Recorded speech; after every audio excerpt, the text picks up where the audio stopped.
नमस्ते दोस्तों, आज हम देखेंगे विश्व बरेल दिवस पर 10 लाइन का निबंध। 1.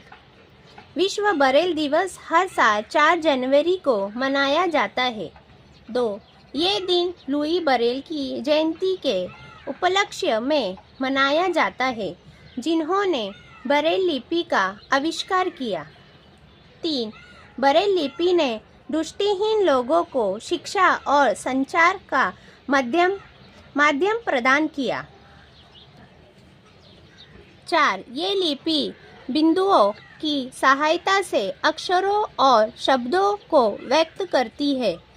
5. विश्व बरेल दिवस का उद्देश्य जागरूकता फैलाना और समानता को प्रोत्साहित करना है। 6. ये दृष्टिहीन व्यक्तियों के अधिकारों और उनकी ज़रूरतों को समझने का अवसर है। 7. बरेल लिपि शिक्षा, रोजगार और आत्मनिर्भरता में सहायक होती है।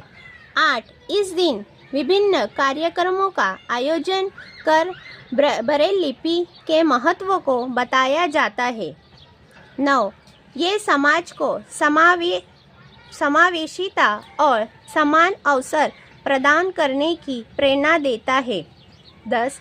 विश्व बरेल दिवस हमें यह सिखाता है कि हर व्यक्ति को समान अधिकार और सम्मान मिलना चाहिए।